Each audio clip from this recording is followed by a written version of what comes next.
why don't you guys just both say something general? Well, we're obviously preparing for the SEC meet this weekend at College Station at Texas A&M University, and everything up to this point has led up to this, and we're obviously focused on winning an SEC title, and the next step would be to go on to the NCAAs. But for this week, we're all zoomed in. Everybody's ready. I feel like as a team, we've prepared well, and the guys feel like we're in it to win it.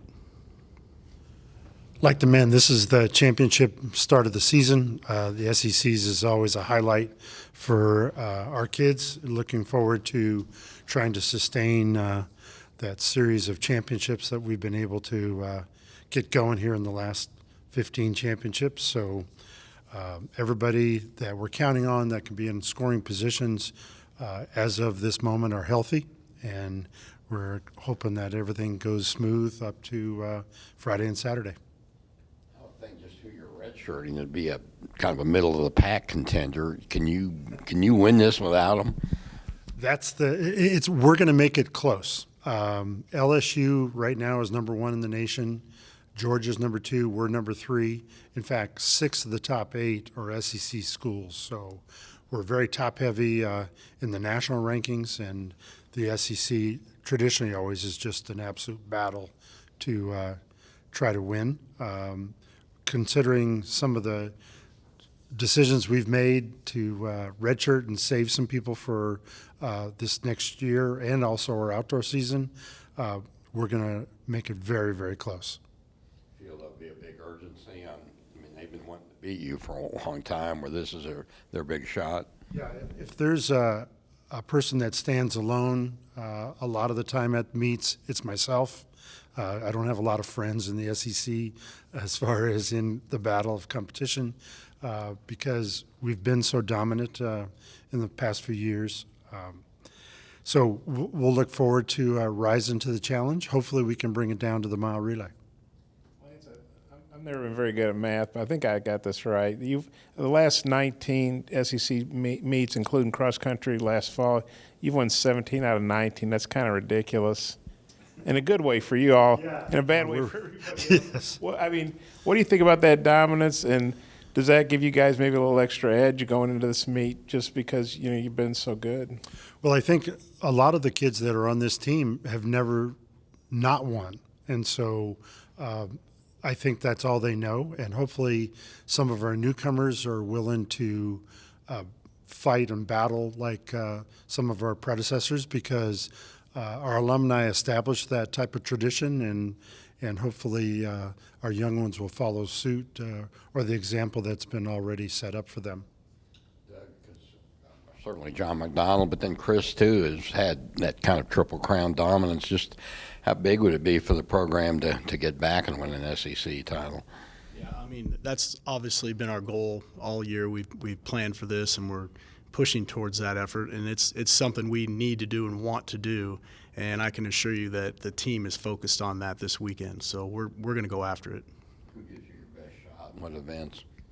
I mean, if you really look at a team like us, we're very diversified, from sprints, jumps, hurdles, distance. We're a team that covers almost every single event out there on the track and on the field. So what we'll do when we win as a team. I like to say we put it all together from the 5K all the way down to the 60, and that's how a team like Arkansas comes in and wins an SEC title.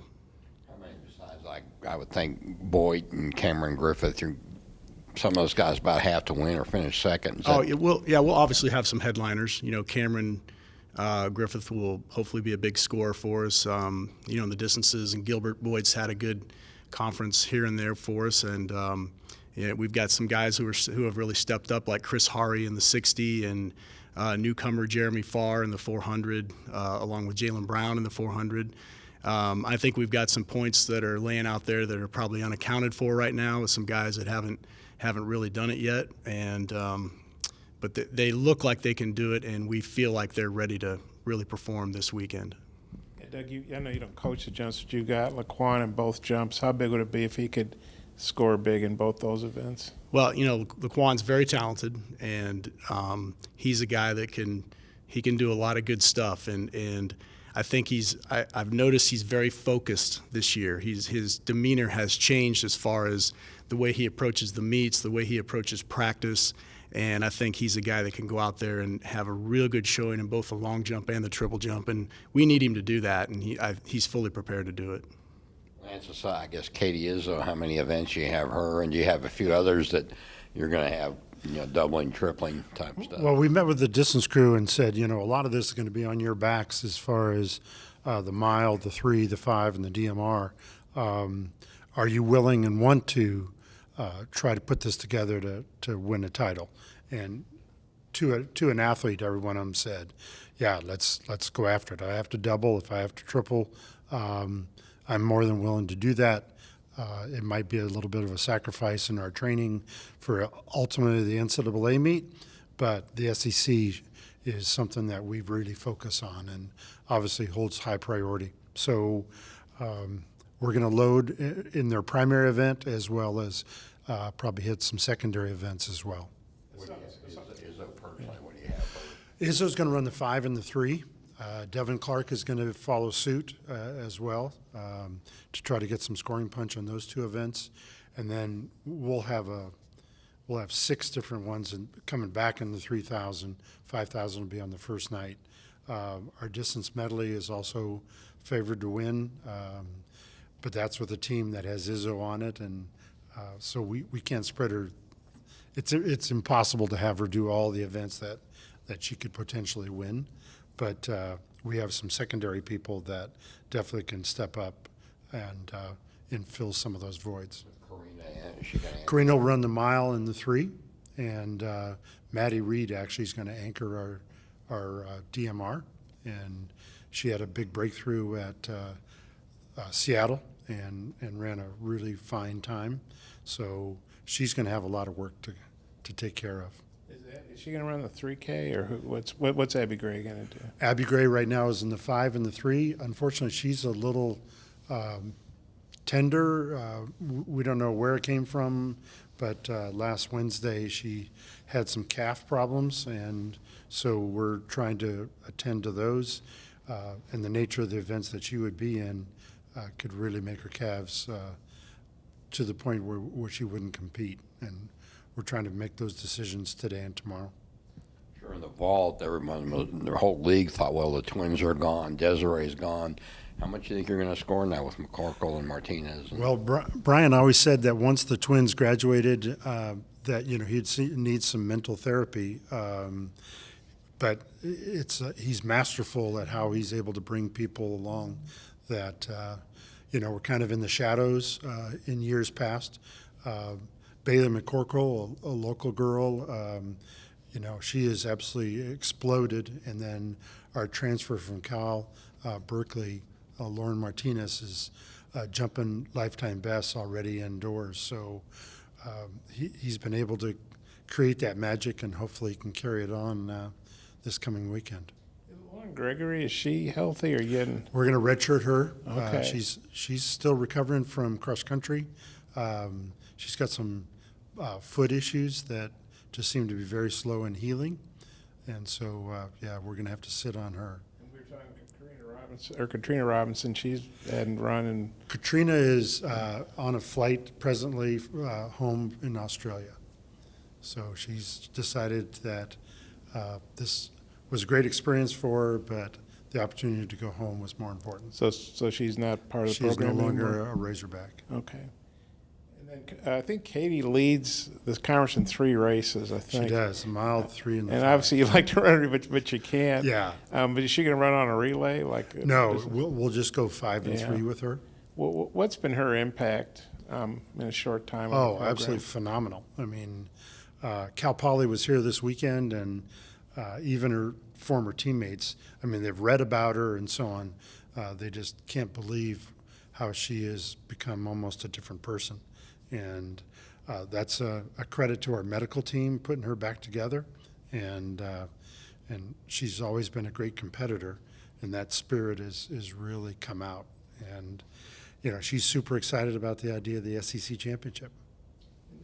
I know you guys handicap these meets on paper. I know it doesn't always turn out that way, but is there a team to beat in the SEC, or do you see it as like a 4 or 5 team race? And where do you guys fit in the big picture? Well, it's like I say, it's the SEC, man. Everybody's good. From the top of the field to the bottom of the field, every team has a good program, and everybody's pushing to win this title. I think that LSU is coming off a great year last year. Florida's defending champion.